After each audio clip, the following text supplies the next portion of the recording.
Warahmatullahi wabarakatuh. Di sini kami dari kelompok 5 akan mempresentasikan tugas dari struktur data, yaitu mengenai materi graphs. Baik, di sini saya akan memperkenalkan terlebih dahulu anggota kelompok kami, yaitu ada Muhammad Wafiq Isna dengan NIM akhir 018, saya sendiri Nova Nafti Ramadan dengan NIM akhir 122, lalu ada Rehan Fajri dengan NIM akhir 050, lalu ada Melanov dengan NIM akhir 092, lalu yang terakhir ada Aska Marista dengan NIM akhir 029. Di sini kami akan membahas tentang pengertian, karakteristik, jenis-jenis, kelebihan dan kekurangan, fungsi dan kegunaan, lalu kesimpulan dari materi graphs yang akan kita bahas. Yang pertama, pengertian tentang apa itu graphs. Graphs sendiri adalah jenis struktur data umum yang susunan datanya tidak berdekatan satu sama lain atau non-linear. Graph sendiri terdiri dari kumpulan simpul berhingga untuk menyimpan data antara dua buah simpul terdapat hubungan saling keterkaitan. Simpul pada graph disebut vertex atau V, sedangkan sisi yang menghubungkan antar vertex disebut edge atau E.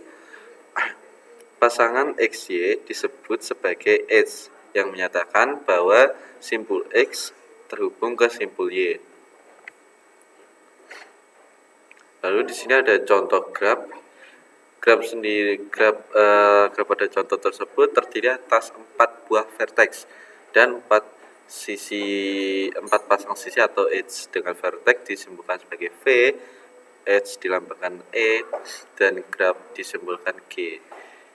Ilustrasi tersebut ditulis dalam notasi yaitu V 0123, E atau edge-nya 01, 02, 03, 12, dan graph-nya atau G-nya V dan E. Graph banyak dimanfaatkan untuk menyelesaikan masalah dalam kehidupan nyata, di mana masalah tersebut perlu direpresentasikan atau diimajinasikan seperti sebuah jaringan. Contohnya adalah jejaring sosial media seperti Facebook, Instagram, LinkedIn, dan lain-lain. Selanjutnya akan dijelaskan oleh teman saya, yaitu undirected graph. Berdasarkan arah jelajahnya, graph dibagi menjadi undirected graph dan directed graph. Pada undirected graph, simpul-simpulnya terhubung dengan edge yang sifatnya dua arah. Misalnya kita punya simpul 1 dan 2 yang saling terhubung. Kita bisa menjelajah dari simpul 1 ke simpul 2. Begitu juga sebaliknya.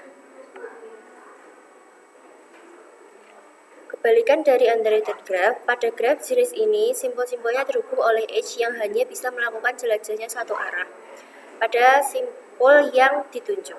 Sebagai contoh, jika simpul A yang terhubung ke simpul B, namun arah panahnya menuju simpul B, maka kita hanya bisa melakukan jelajah traversing dari simpul A ke simpul B, dan tidak berlaku sebaliknya. Selain arah jelajahnya, graph dibagi menjadi dua, berdasarkan ada tidaknya label bobot pada koneksinya, yaitu weighted graph dan unweighted graph.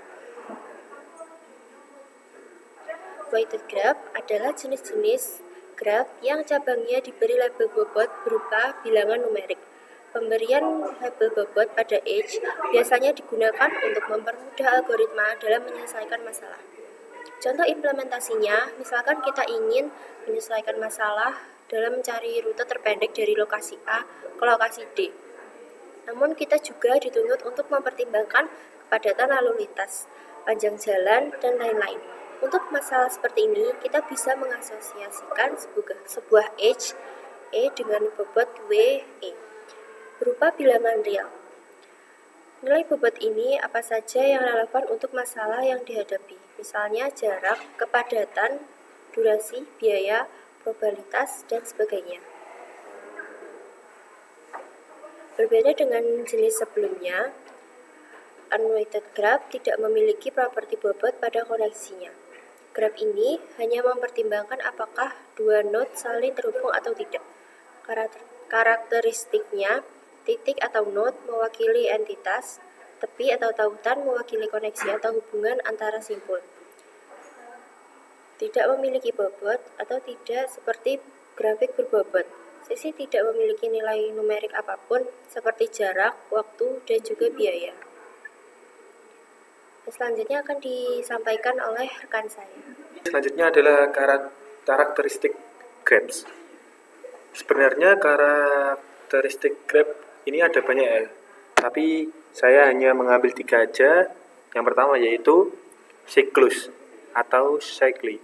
Siklus adalah jalur yang dimulai dan berakhir pada vertex yang sama tanpa mengulang edge. Siklus sendiri ini terbagi menjadi 2 yaitu grab cyclic dan grab acyclic. Grab cyclic ini memiliki setidaknya 1 siklus dan grab acyclic tidak memiliki siklus yang sama sekali. Dan inilah contoh siklus dan acyclic. Yang pertama yaitu contoh siklus. Karakteristik siklus ini sendiri yaitu hubungannya ini terbentuk menjadi segitiga atau gimana ya? Atau antara huruf A, B, dan C ini membentuk angka segitiga atau hubungannya itu urut dari A ke B, B ke C, C ke A. Dan yang kedua yaitu contoh asiklik. Asiklik sendiri ini tidak ada bentuk segitiganya sama sekali. Makanya dibilang asiklik atau lawan dari siklik ini sendiri. Ini struktur pohon tanpa loop atau tanpa segitiga ini. Karakteristik selanjutnya yaitu planar vs non-planar. Planar graph ini dapat digambar pada bidang 2D tanpa overlapping edge. Non-planar graph harus ada edge yang saling bersilangan. Di bawah ini adalah contoh dari planar.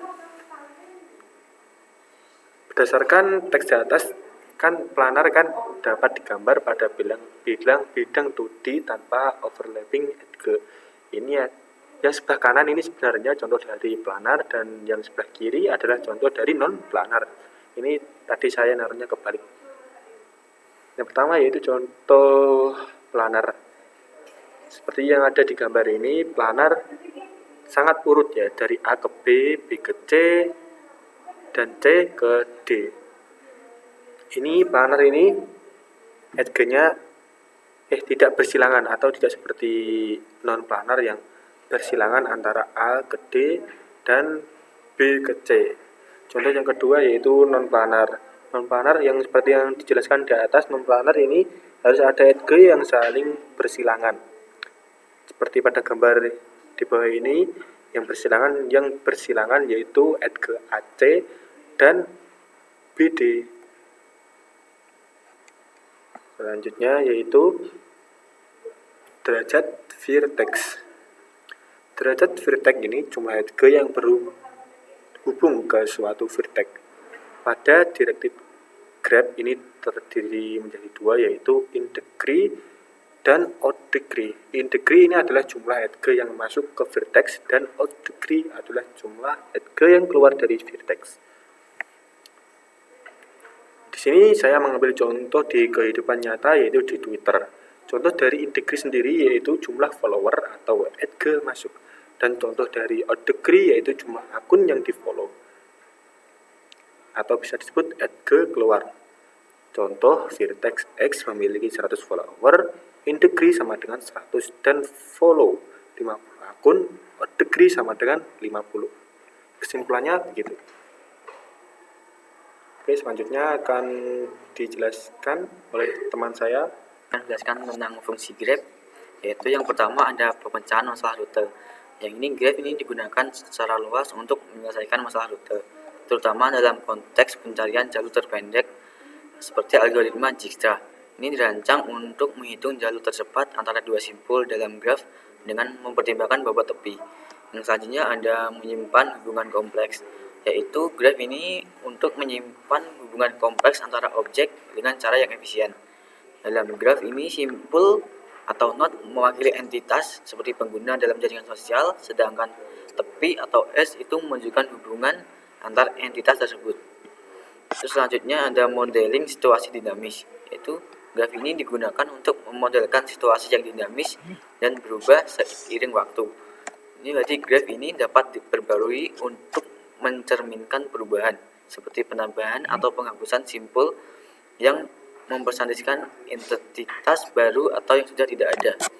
Yang selanjutnya ada representasi data hierarkis, yang berarti graf ini dapat mempresentasikan struktur data hierarkis seperti pohon keputusan, di mana simpul menunjukkan posisi atau jabatan dan tepi menggambarkan hubungan antar posisi tersebut. Jadi ini sangat berguna untuk konteks organisasi untuk memahami struktur hierarki dan hubungan antar jabatan. Ini membantu dalam analisis keputusan dan perencanaan sumber daya.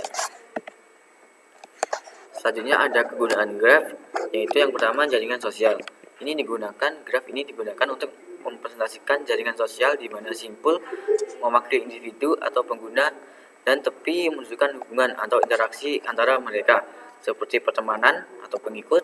Dengan menggunakan graf, analisis dapat dilakukan untuk mengidentifikasi pola interaksi, menemukan kelompok, dan memberikan rekomendasi teman.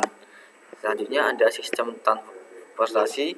Jadi graf ini digunakan untuk memodelkan jaringan transportasi, di mana simpul mewakili lokasi seperti halte, stasiun, bandara, dan tepi mewakili jalur atau rute yang menghubungkan lokasi-lokasi tersebut. Berarti ini dengan algoritma graf seperti algoritma Dijkstra, sistem transportasi dapat menentukan rute tercepat atau terpendek antara dua titik, yaitu mempertimbangkan faktor-faktor seperti waktu perjalanan dan kondisi lalu lintas. Yang selanjutnya ada sistem rekomendasi. Berarti graf ini digunakan untuk sistem rekomendasi dalam menganalisis hubungan antar produk atau pengguna, seperti e-commerce atau platform streaming. Graf ini menggambarkan hubungan antara pengguna dan item yang mereka sukai atau beli.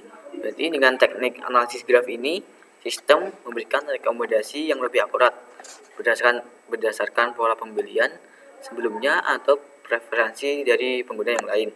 Selanjutnya ada pengembangan game, yaitu graf ini digunakan untuk mempresentasikan dunia permainan, termasuk lokasi, karakter, dan interaksi antar elemen.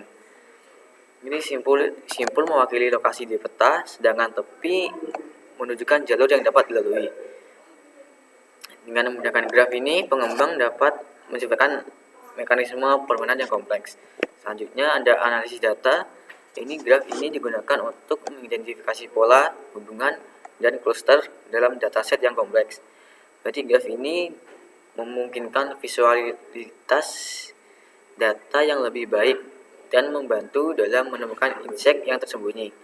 Jadi algoritma graf seperti pencarian kedalaman atau DFS dan pencarian lebar atau BFS ini dapat digunakan untuk eksplorasi data. Seperti teknik seperti graf berbobot dapat membantu dalam analisis hubungan antar variabel dalam penelitian ilmiah dan data mining. Baik, materi selanjutnya akan dijelaskan oleh teman saya. Oke, baik. Selanjutnya adalah kelebihan dan kekurangan. Graf punya beberapa kelebihan penting. Yang pertama, graf memudahkan kita untuk menemukan jalur terpendek antara node dan mengetahui siapa saja tetangga dari suatu simpul. Selain itu, struktur graf juga mendukung algoritma pencarian seperti DFS dan BFS yang sangat berguna dalam banyak kasus. Karena bentuknya non-linear, graf cocok untuk digunakan merepresentasikan data yang kompleks dan saling terhubung, serta bisa divisualisasikan dengan lebih mudah.